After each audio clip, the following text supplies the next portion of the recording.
All right, crack open a tepid Genesee, watch the pictures as they travel through your neighbor's Wi-Fi. It's the Rees Company. I'm Steve Rees, the bull of American broadcasting, alongside the great Chris Morganti. And tonight, our movie of the week is the Jayne Mansfield Story from 1980.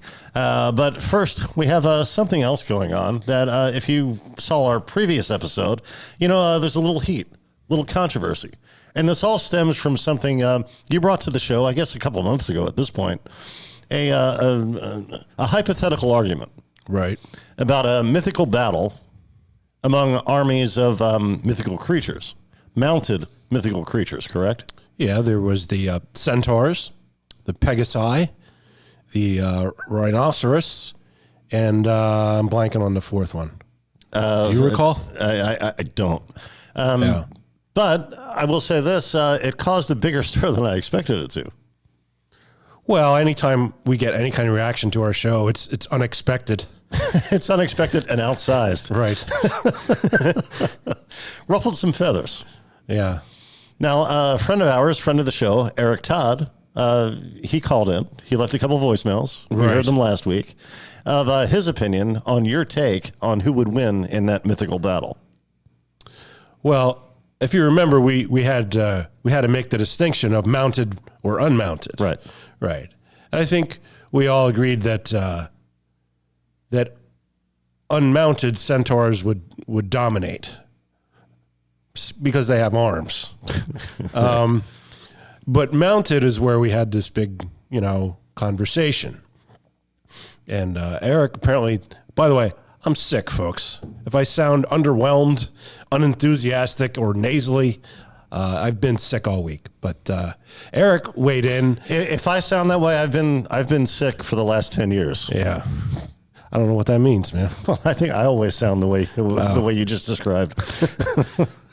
But Eric weighed in on his opinion, which not only did he weigh in on an opinion of centaurs versus pegasi versus unicorns versus rhinoceros, he also weighed in on his opinion of me as a fucking idiot, to quote him, which is what I took issue to. Right. So he, I guess, called to in response to my taking a bit of umbrage to that. Okay. Can we hear this, Jim? Chris, I don't really think you're a fucking idiot, right? I was being funny for funny's sake. And I did call them centaurs. I guess it's centaurs? I was thinking like minotaur, I guess. But listen, whether, I apologize for calling you a fucking idiot. It was just to be funny. But think about the guys. They're on back of a thing that's already a horse in the front. I don't want to get into it. Flying in the air with the wings flapping, that's just not going to work. You can't. It would just get in the way. And then if the Pegasus got shot, the Pegasus falls to the death, and so does the guy on the back. Where a guy on top of a centaur, Did it again. Chris, I love you. I didn't mean to offend you. You're not a fucking idiot. Okay, bye. All right, so offenses have been mended, perhaps? Yeah, he didn't even really need to apologize, but I appreciate it, and I wasn't offended. I welcome everyone's contribution to the show. That being said, he's still wrong. Look, I looked at pictures of Pegasi before I brought this to the show initially to see how the wings are depicted in, most cases. They're out of the way. They can carry a human. In many depictions of them, they are carrying humans. So the wings being in the way is not really an issue. And I'll tell you this, Eric. What you sound like is a general from the beginning of World War I, where they're like, oh, these airplanes, that's worthless. We're just going to keep sending wave after wave of men over the trenches to be slaughtered. That's what you sound like. The Pegasus would figure out a way, if they're mounted, to overcome any of these problems he's talking about. I mean, initially, they had to figure out a way to be able to shoot machine guns through the propellers in World War I. They came up with a way. I mean, the things he's bringing up, he sounds very short-sighted, Eric. I'm sorry, but that's my opinion on everything. Okay, well, perhaps this will engender further debate, and Eric will have a rebuttal to your takedown of his argument. Well, I welcome anyone's input, including Eric's, and of course I was not offended, but I appreciate the apology. That was nice of him. And whoever has any contribution to this, yes, Chris, as you said, please let us know. Please participate in this debate because it has to be settled, or I don't know. I don't know what happens. Yeah, I don't. Didn't it have something to do with? Who was it? What's her name? Martina McBride. Martina McBride. Yes. Yeah. Something to do with her. We're not exactly sure. Well, she's the cause of all this. She's the catalyst. We're not sure how or why, but she's the reason all these people are fighting, either for her affections, for or against her artistic output. We're not sure. Okay. But she somehow orchestrated this just by being alive.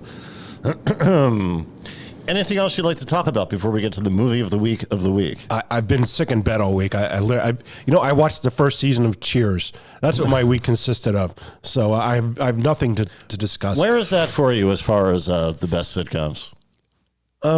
It's pretty good, but I would say, because I was watching the first season, which was 82, and it did occasionally. I saw a little bit of the second season because I woke up to that still playing, but it's kind of dated, I don't think you I don't really know how a good way to describe it. It's just a little bit kind of too artificial. I think there's a little more reality demanded in shows now than there was then. It's funny. It's funny. The comedy holds up for the most part. Yeah, I think so. I watched some of the early stuff a few years ago, and I thought, man, this is as well written and well acted, and the characters are so well defined. Yeah, the characters are great, and they allowed them to evolve naturally. And I think that was the great thing about the show was if you set it in a bar, you can have somebody just walk into the bar and become a character on the show. There isn't any elaborate need for, this character's dating someone or whatever. It's just some dude who walks into a bar, and it's a great way to introduce just like one-off characters, and they can become, like, that's how Frasier became a regular, or I think even Cliff the Mailman started that way, The judge from Night Court, he's in there the first season. Yeah, Harry Anderson. Harry the Hat. Yeah, he was the guy who was just coming around like scamming people. And it's a great character. Obviously, he didn't become a regular because he got his own show, but yeah, I mean, it's a great. I'm honestly kind of surprised. I think the only show set in a bar since then is Always Sunny, but it's not really. I mean, they could be running a freaking copy shop. It's really just about a bunch of degenerates who have a business. It's not really as much about the bar. So I'm kind of surprised that nobody really tried to use that same concept again. Do you think it was because they don't want to be compared with Cheers? It's a high bar. Yeah. Right. Yeah. And then if you set something in a bar, you're just reminding everybody about how there was a better show that took place in a bar. Yeah, but I mean, think about it. We get a freaking Spider-Man or Batman movie every 4 years, which is basically the same thing rehashed, So I don't think that's an issue in Hollywood. But I don't think they're worried about that at all. Yeah, but I think in terms of just coming up with the concept, people would shy away from that thinking, people will compare us to Cheers, and that's one of the iconic greatest sitcoms ever. We don't want to play in that sandbox. I don't, but they don't seem to have a problem with that with anything else. Is what I'm saying. You're talking about rehashing old properties. Yeah, I mean that seems like seems like most of what comes out now is. But I'm talking about reminding people of something that was really well done. Does anyone regard anything Spider-Man related as being well done and character driven? And but then why not just reboot Cheers? Yeah, I think. Well, they did. They did in Spain. Oh yeah, yeah. There's a Spanish version of Cheers. Oh, that's funny. I might want to check that out. Well, speaking of funny and for all the wrong reasons, do you want to do the movie? Sure. Okay. It is, as I said, okay. Let's hit the intro.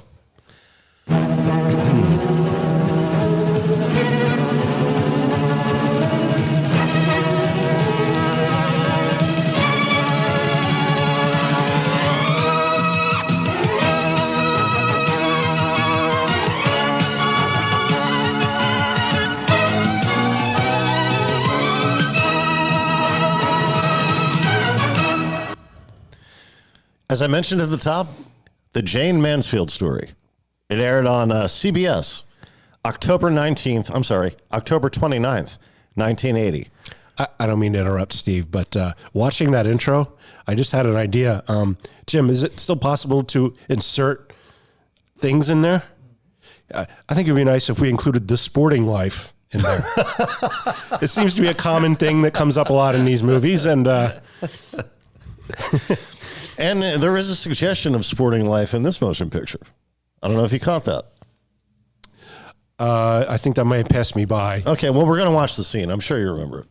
I did do, I actually remembered after we did the show that was like a Victorian term for a guy who would be like a gambler and a frequenter of prostitution.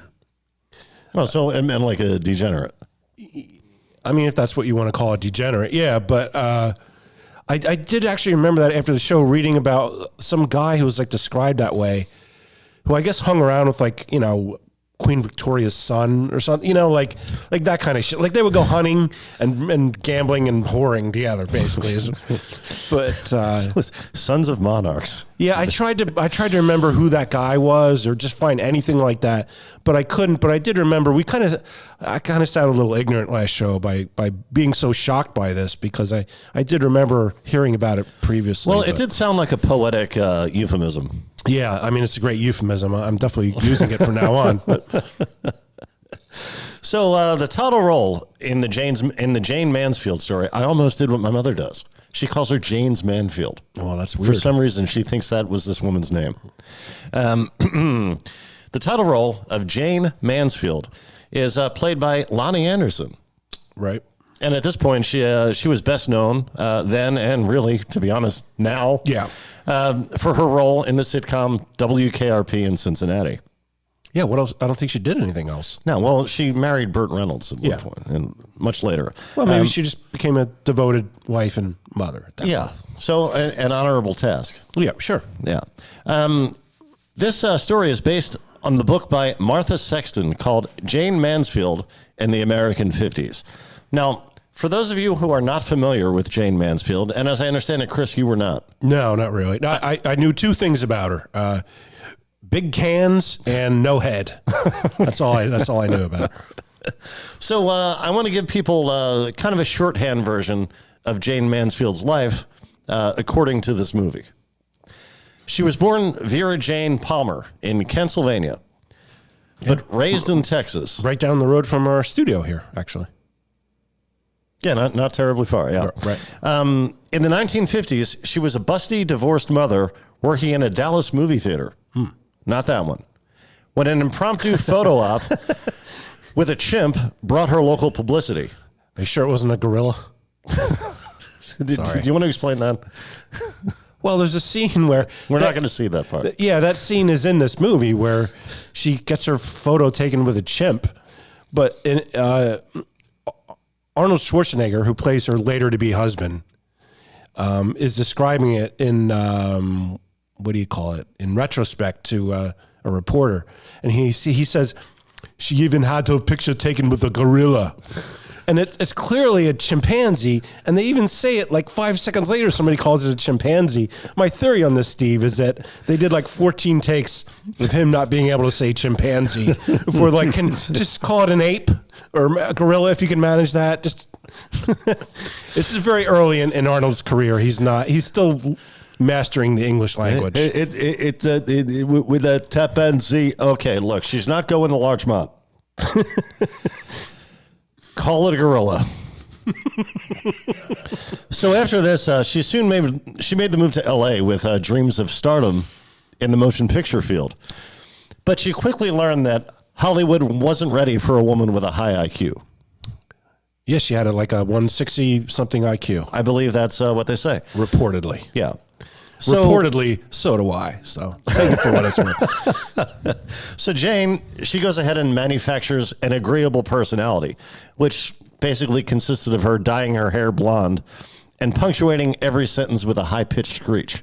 It's beyond annoying. Yeah, I guess men at that time found it sexy And theater owners were wondering why so many dolphins were showing up at the cinema. I don't know how this made any sense to anybody, but it paid off. Yeah. The artificial persona, but also her penchant for arranging public wardrobe malfunctions. Yes. That also gained her traction in Hollywood circles. She made a dozen pictures, but for most of her career, she lived in the shadow of a contemporary and professional foe. Chris? Marilyn Monroe. Now, after Marilyn died, Jayne failed to capitalize on Marilyn's absence. She'd begun drinking heavily. Roles became scarce. She hit the road with a cabaret act, playing to small audiences.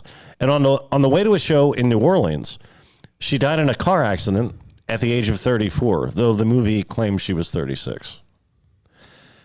And one other thing the film does not address, and you made reference to this a minute ago, is the persistent rumor that in the accident, she was decapitated. Right. She was not decapitated. Her wig fell off. Oh.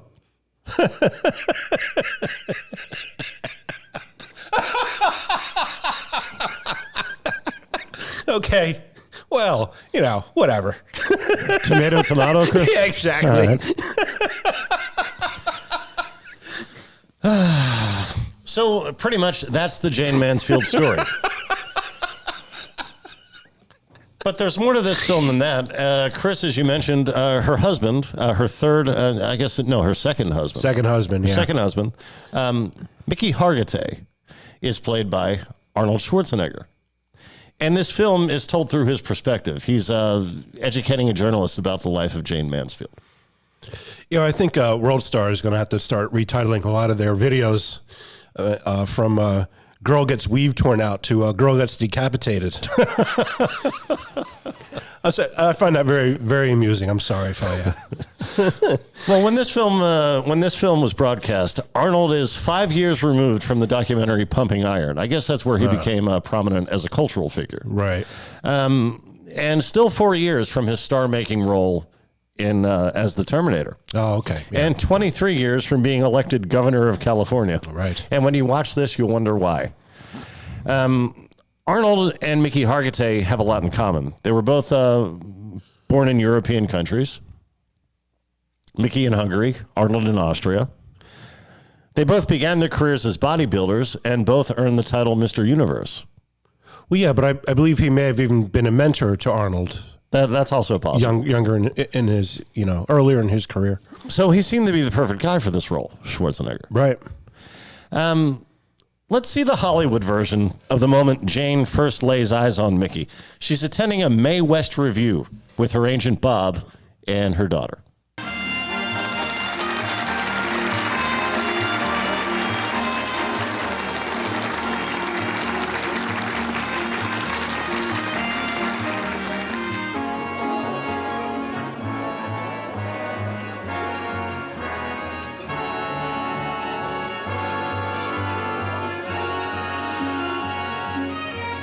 I'm sorry, not her daughter, her assistant?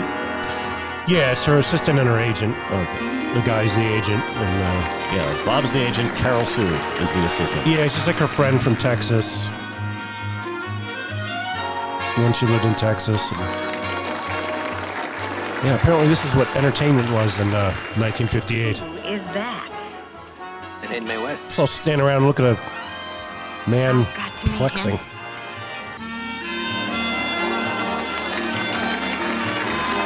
That narrows it down. Yeah. Who is that? Well, the announcer just told you. Oh, yeah, he did, didn't he? But Bob, the agent, seems to make a great point.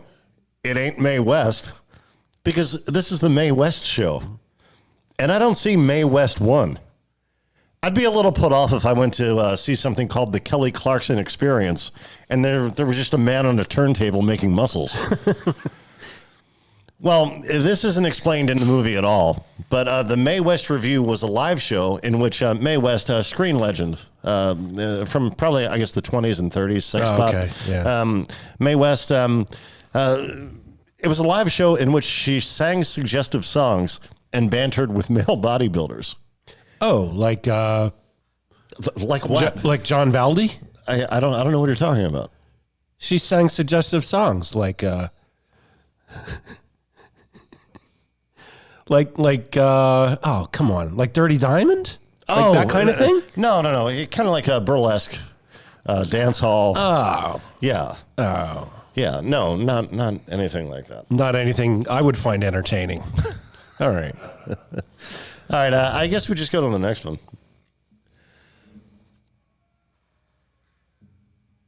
Oh, actually, we don't.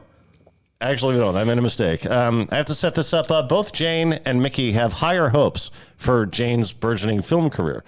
The roles she's been offered are lightweight and unchallenging. But Jayne has a plan to change that.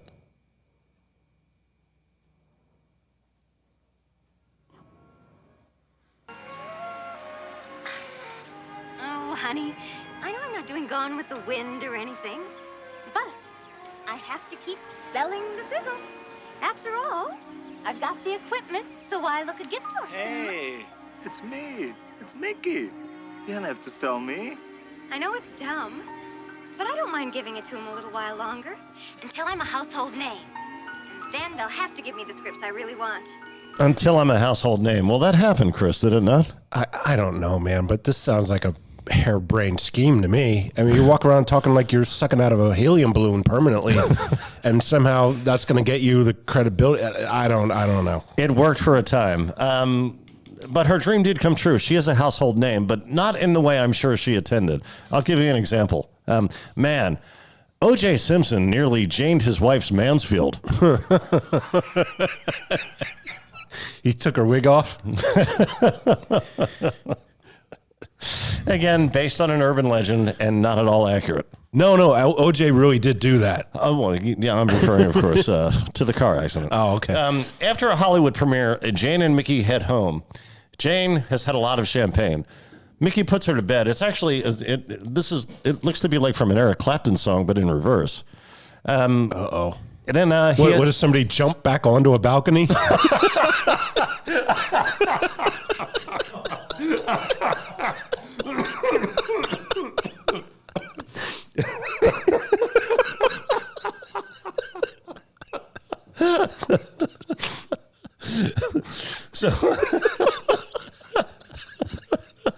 So Mickey puts Jayne to bed and then has a chat with Carol Sue, who has become the live-in nanny.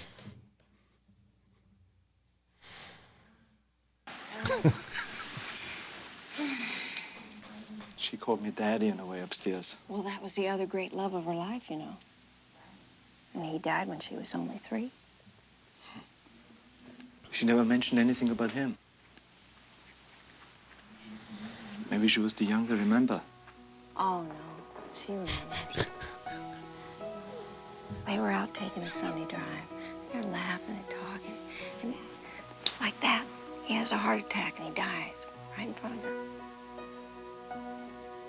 It's like after that, there was never enough love for her. Right, Mickey? Matt. Yeah, so again, Carol Sue and Jayne used to work together at that Dallas movie theater. Right. That's how they know each other. She's become her assistant, her nanny. She somehow knows all about Jane's family tragedy, yet Jayne never bothered to mention this to the man she plans to marry. Mickey never asked her about her parents. This seems unlikely. Right. And to iterate, Carol Sue just told Mickey that after Jane's father died, there was never enough love for her. So let's drop in on this scene, Chris. Less than 10 minutes later. It really mattered to her, the whole business of being a success. I always wondered what it was replacing in her life. What need did it fill? Again, this entire story is being related by Mickey to a writer. Did he not remember answering this question just moments ago? Yeah. That seems unlikely. I don't know. So Mickey wants to have a private word with Bob. He's Jane's agent.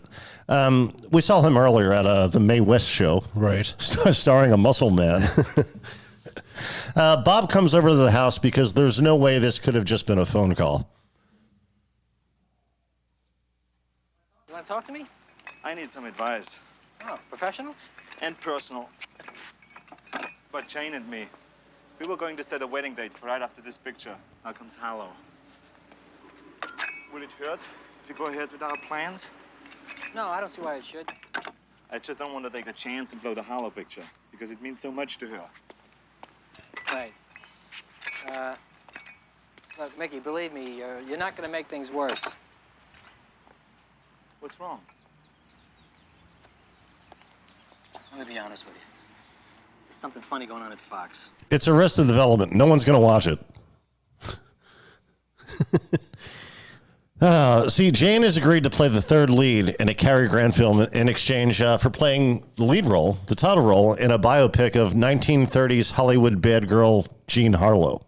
Yeah, I had to look up who Jean Harlow was. Yeah, she was a bad girl, which I think meant capri pants. I don't know. Yeah. Yeah.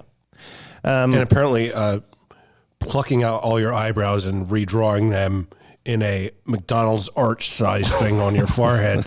She's a rebel. Apparently that was the style at the time. I don't know. Well, that project, the Jean Harlow story, does not exist. A studio executive made it up to placate Mansfield temporarily. It should be said that Mickey has been successful since before he met Jayne. He owns a company that manufactures and sells exercise equipment. Yeah. Kind of a self-made man. Here we see him about to sign some deal related to that. My mind, your body, and we're gonna make millions. How about a picture of me signing the contract? All right? Okay, Mickey, let's have a pose now. Wait a minute now. You know what they say about muscle men? They can't ride and pose at the same time. How about just... Yeah, those aren't the two activities in that saying. Now, also get a picture of me signing the contract. Yeah. Yeah, good call. Yeah, let's take his advice on, you got a professional photographer there. Let's take his advice. He's got the good ideas. Are we talking over? Oh, no. That's not playing? We want to go to the still shot Oh, the still shot. that you wanted us to look at. Well, I just want to point out Lonnie Anderson has a great rack. Oh, that's... Yeah. That was... I thought we all could... I thought everyone would want to see Yeah, that. let's take a moment and admire the anatomy. Yeah, after we had a look at Lonnie Anderson. oiled up naked Arnold earlier. There you go. Okay. So we're all even. Even. Was anyone on the team of oiled up Arnold? Well, not in this room, but no, who knows yeah, who's watching. exactly. But you know what I mean. We want to please everybody. So Jayne finds out the Jean Harlow story was a ruse all along. So she goes to see Bob, again, the agent. She's desperate for a better role, a more challenging role. So she has a suggestion. Uh-oh. There never was a Harlow picture. Conway just lied to me all the way along. He did it to keep me in line. It will be all right. It won't be all right. It'll never be all right. Oh, Mickey. Why does he hate me? No, why? Why would he take it away from me? I could have been so good. Oh, Mickey, what am I going to do? I promised you I would take care of you. We do what we've been waiting for. You take some time off. Oh, there we go. Spend Nice. some time alone together. And you marry me. Bob, you've got to help me. I just wish you had talked to me before you made this Devon deal with Conway. All right, I made a mistake. But you've got to get me a picture with a serious role. We'll just forget about Conway. Go over his head. You don't do that with a guy like him. It only makes things worse. You got 4 years left on your contract, Jayne. Well, then tell me what we should do. I need this. I'll do anything. Okay, we're going to have a production problem here. We don't go crawling. Uh-oh. You don't have to do anything. That scene was not on the I'll get on list. my back if I have to. Gerald Conway may be a snake, but he is a healthy Yeah, that's what male I snake. thought. That's where I thought we were Now going. you set What's it the up. time code on this I'm one? an agent, not a pimp. It's all good. We get the idea. Oh, no. Are we looking at different... No, we're not. I think you That's better the go one. home and think about this. All right, this is the scene. Oh, This was the scene I tried to... Yeah, let's just keep rolling, man. It's all Yeah, good. let's that roll last this scene was it was superfluous. But it's surprising in that she was sober because so much of the second half of the film, she's drunk. Oh, yeah, it's Who's Afraid of Virginia Woolf. Yeah, she's just constantly drunk and drinking what I believe to be orange juice and vodka. But in fact, she's pregnant in one scene, and the assistant, the friend from Carol Texas. Sue, yeah. Right. She's like about to take up her morning breakfast with her cup of orange juice, and she pulls out a bottle of vodka and starts pouring it in. And Arnold's character has to be like, no. I mean, she's pregnant. And he has to be like, no vodka today. I mean, she's clear. That scene we just watched was notable for her sobriety in the second half of this. Wonderful. Let's see the rest of the scene that previous scene played into. Is the Voon deal with Conway? All right, I made a mistake. But you've got to get me a picture with a serious role. We'll just forget about Conway. Go over his head. You don't do that with a guy like him. It only makes things worse. You got 4 years left on your contract, Jayne. Well, then tell me what we should do. I need this. I'll do anything. I'll tell you what we don't do. We don't go crawling. Well, you don't have to do anything. I'll get on my knees. I'll get on my back if I have to. Gerald Conway may be a snake, but he is a healthy male snake. Now you set it up. I'm an agent, not a pimp. Okay, stop. It was her idea. Why is she offended? I don't At his know. suggestion that he doesn't want to be part of the sporting life that she seems to be. And it should be pointed out that the guy she's talking about potentially sleeping with is the guy who played the senator from Godfather 2. you know who I'm talking about, right? Right. It was hard to place that man. Yeah. But yeah, he had a very familiar face. I'm wondering if did he got typecast as like some powerful creep that I don't know. Well, it worked for him. So shortly thereafter, Jayne and Mickey tie the knot, but Mickey is growing tired of Jayne's constant need to please the public. What the hell are you doing? They just want to see me. Or they see too much. Get your hands off me, you big ape. Those are my fans. I mean- They love me. Stop it! Now that we're Stop married, it. this man wants it all to himself. Don't you understand? You're looking like a sideshow out there. I'm a sideshow. You're the one who lifts weights. You think that's a class act? Oh, now I know. It's the vodka talking. Don't you dare walk away from me. Are you crazy? Could be Don't the you see orange how juice. ridiculous you look out there posing with your nightgown on for the tourists? You don't own me. They love me. They want to see me. They're my public. Well, then sell tickets. Why don't you? Popcorn, the whole works. Just like our wedding. Look who's talking. You'd still be one of Mae West chorus boys if it weren't for me. I hate you. Is that what a chorus boy does? I don't know. I wish I never married you, Mickey. Stop. I hate you. Stop it. Listen to me, Jayne. Listen to me. I love you. I love you. How many times do I have to tell you? I love you. Don't you understand that? I love you. Mickey, I can't help it.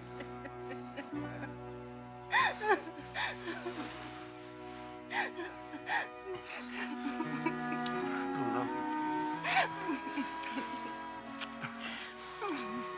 This is the worst makeout scene ever. They look like two people who have never kissed anyone. Yeah, but what preceded it was a pretty accurate description of married life. Oh, yeah. Yeah.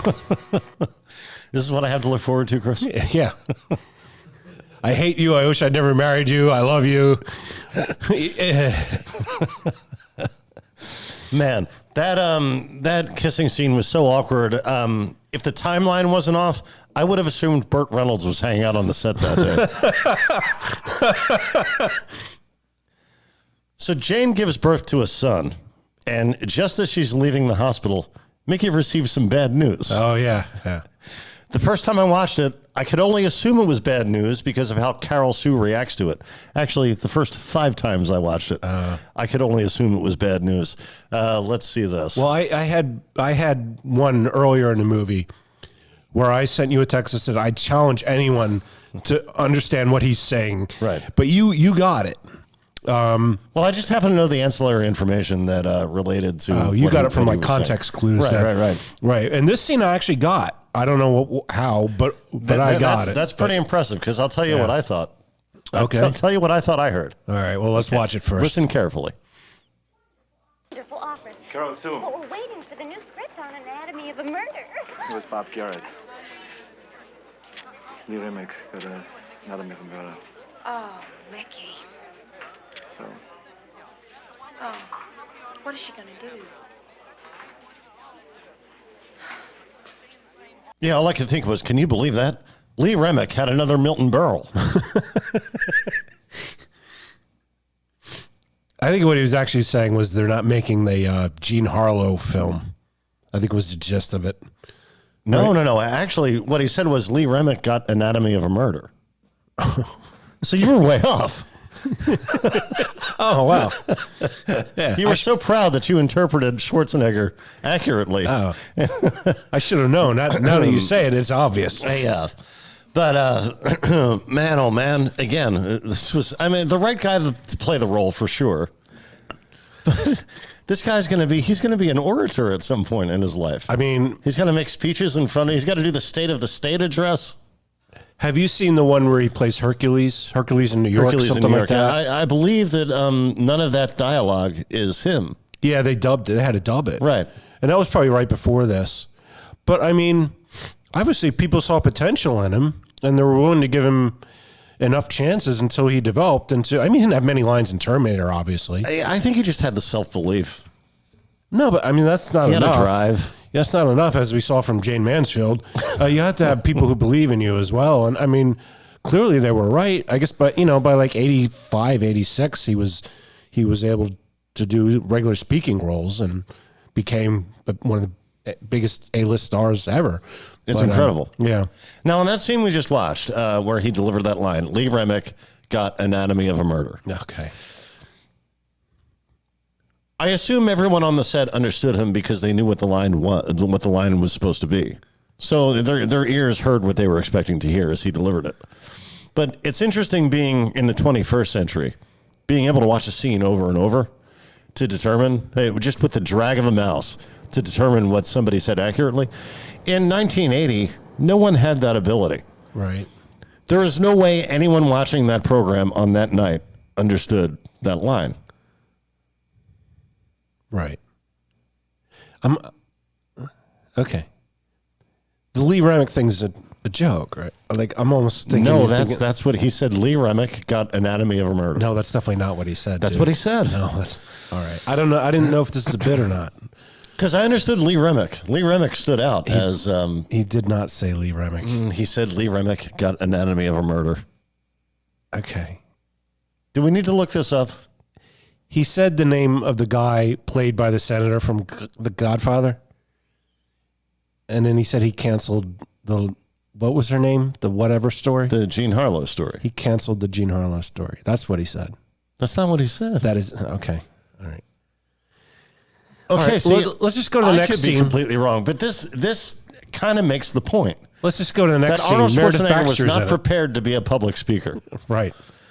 Well, no, but also the audio was terrible. Like it wasn't just his enunciation. The sound quality was awful. Like the boom mic was like 20 feet away or something. Like it wasn't just his enunciation. And to bolster my argument, I'd like to say that they already all knew that the Jean Harlow thing wasn't real. No, yes, they did. That's why she went into Bob's office and asked if she could, if he could arrange a meeting with the executive so that they could, she could engage in the sporting life. Yeah, but I thought that was just that she didn't get it, not that it had been entirely canceled. No, I'm pretty sure I'm right about this one, but it doesn't matter. Let's forge on through, Steve. All right. Now, the next one, you have two scenes back to back. Do you need to set these up, or do you want to? Yeah, because we've made reference to the cartoonish voice. It's like a Betty Boop voice that she used. You haven't heard it yet in the clips that we've shown you because we've shown you her private life. So this is an example. When we say it's very annoying and we don't understand how men back then were attracted to it, here you'll see it's not so much a voice, Steve. I think it's the freaking giggly laugh that she does in between what she's saying. I don't know, man, but let's just roll it and we can all see. Wish me luck.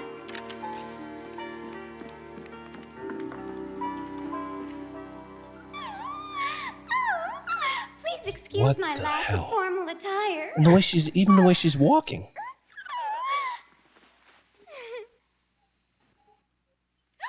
Oh, my goodness. They certainly don't make towels the way they used to. What would you gentlemen like me to read? You're doing just fine. Oh. Pretty sure they do. Yeah. I don't think there's been a towel innovation in 1,000 years. But yeah, so that's, I mean, if I was one of those two dudes sitting in there, I'd be like, thanks for showing us your tits, but you seem like you'd be a real problem. Can we get security in here? Doesn't seem like someone you'd want to work with. Oh, right. And then I don't even remember what the next scene was. Oh, it's Arnold as his character, Mickey, yeah, explaining. Well, just roll it. You'll see. That's not it. Oh, yeah, it is. Yeah, it goes right into it. Plant was becoming a person of the past. That is No, that was it. Yeah, just keep going. The Kennedy years. Rock music, and the Beatles were here. The miniskirt took the mystery out of parties. I guess that left very little room for Jayne. Yeah, it's just that he's just saying that styles changed, and that thing that I guess at one point some men were attracted to was no longer in style. But it is funny how he says mini skirts took the mystery out of everything, out of parties. Right. When he's married to some woman who would walk around flashing her tits everywhere. I guess that left a lot to mystery. I don't know. Well, and miniskirts didn't take the mystery out of Pollyannas. Yeah. So Jayne, as a result of the Beatles being here, right, and miniskirts taking the mystery out of parties, right, Jayne is reduced to minor roles in ensemble comedies. Here's the dramatized version of the making of something called The Las Vegas Hillbillies. Mark it. And go.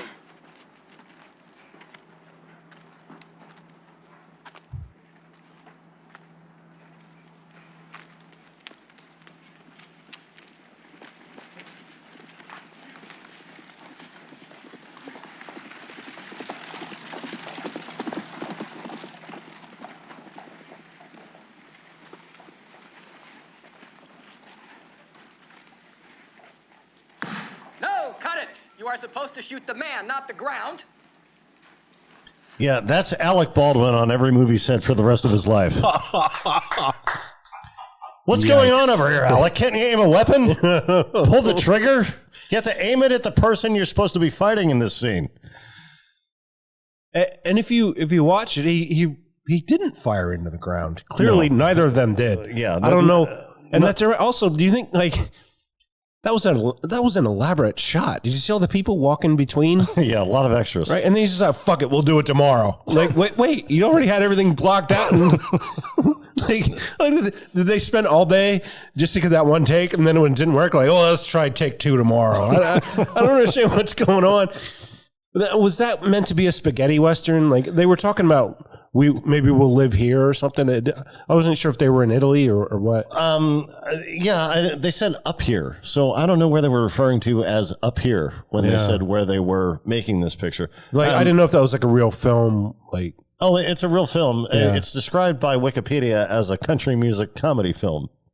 And it has like 50. It's almost like a Mad World. Oh, so it's not a spaghetti western. Right. Okay. All right. So this movie jumps way ahead. Jayne and Mickey have an argument, and in the next scene, we learn that she's remarried and getting yet another divorce. That would be number 3. Number 3, yeah. But that's not the point. Go to full screen, however you're watching this, and keep an eye on Mickey's car. You are disgusting. Oh, no, this isn't Where it. are you going? Yeah, it is. Oh, it is? I said, where are you going?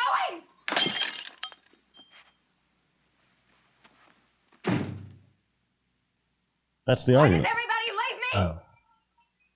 Oh, yeah. I thought it would start with this. Yeah, it pulls up to the Brown Derby. Valet shows up.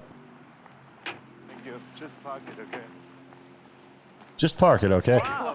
How are you? Good to see you. It's Long good time seeing no you. see, huh? Terrific. You look great. I can't believe it. Took my advice. All right, huh? I'm done. Yeah. I used to watch a TV show. There you go. Don't tell nobody. It's Bart. I hear Jayne got married again. Oh, that's old news. She's getting a divorce. You ever talk to her? She calls once in a while whenever she's in trouble. She's got a nightclub act. Oh, yeah? Any good? Just the woo. Yeah, Devon. You know, she was the best when it came to publicity. That's for sure. She could have been more. Much more.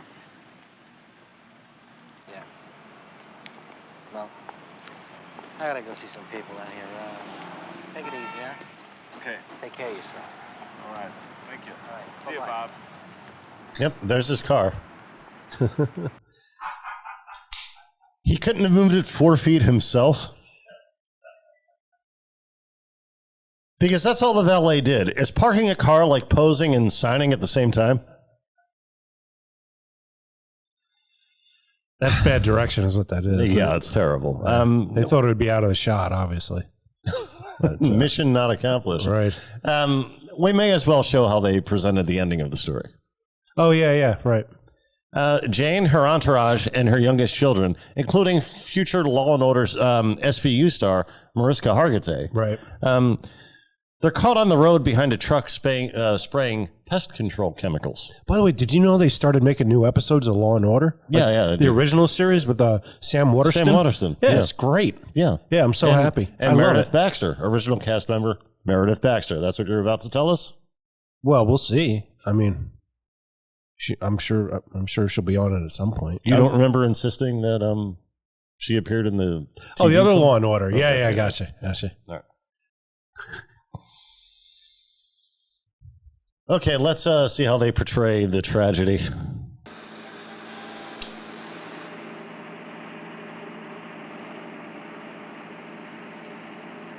damn spray machine's gonna keep us here all night. No, it's not. Jayne has to make that talk show. I think I'll give my opening stage lines from Rock Hunter. Little nostalgia. Sounds good to me. Will you step on it? I can't see through that stuff. Look, they're doing like a bad, was it Jackie Gleason and Smokey and the Bandit? Oh, yeah. We're gonna be late. I'm in a goddamn hurry.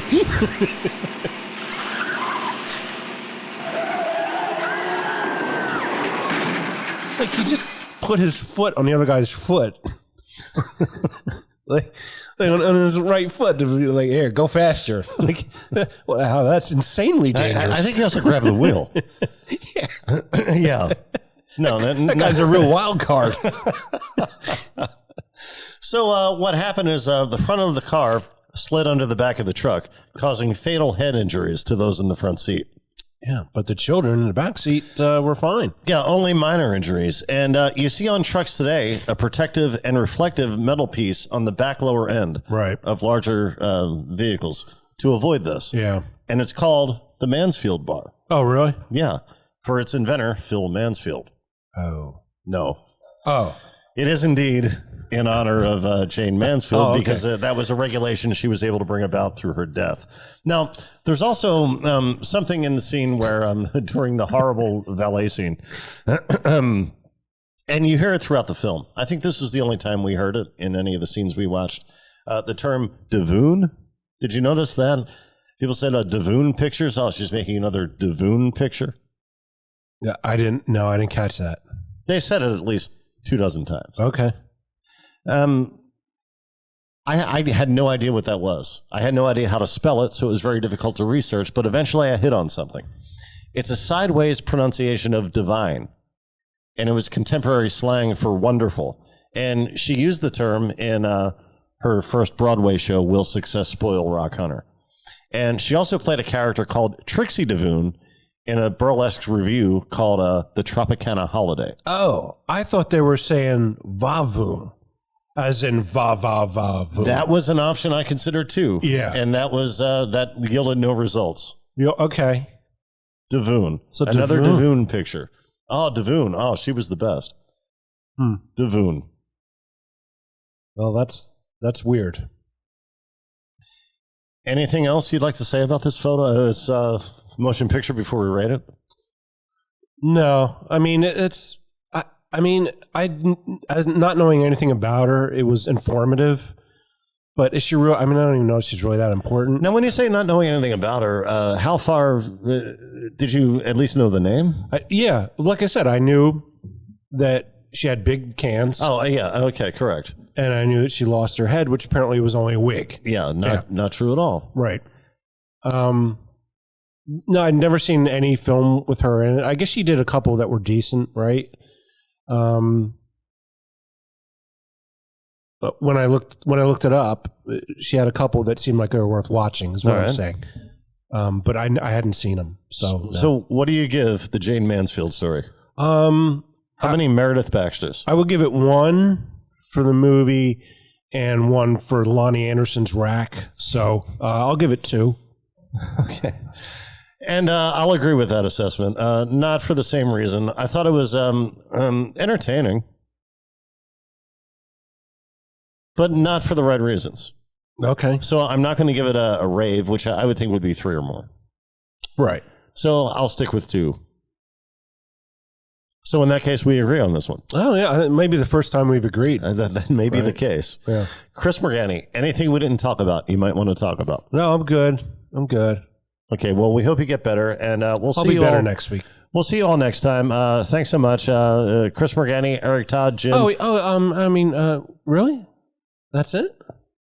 Well, it doesn't have to be. That's why I said, if there's anything, is there anything Well, it's you'd not like my to place. talk about? I mean, it's not my place, but It's totally your place. we're just going to ignore what's going on today? Okay, let's talk about it. I mean, it's not I can't be the one to bring it up. All right. It'd be bad form. But no one else is going to... All right, never mind. Okay. No, I think you should. Why would it be it's bad fine. form? No. I mean, you can't say, hey, it's my birthday. Why is no one's going to acknowledge that? No strippers? Nothing? Okay, all right, that's fine. Yeah, let's just end the show. Let's just have a normal show. Why would it be special for any reason? It's only my freaking birthday. All right. Well, happy birthday, Chris. Oh, yeah, thanks. Yeah, that sounds genuine. Thanks. Ask you, baby. Ask you, Wawa. Holy Magadal. Yeah. Happy birthday. Eat 'em raw. We did it.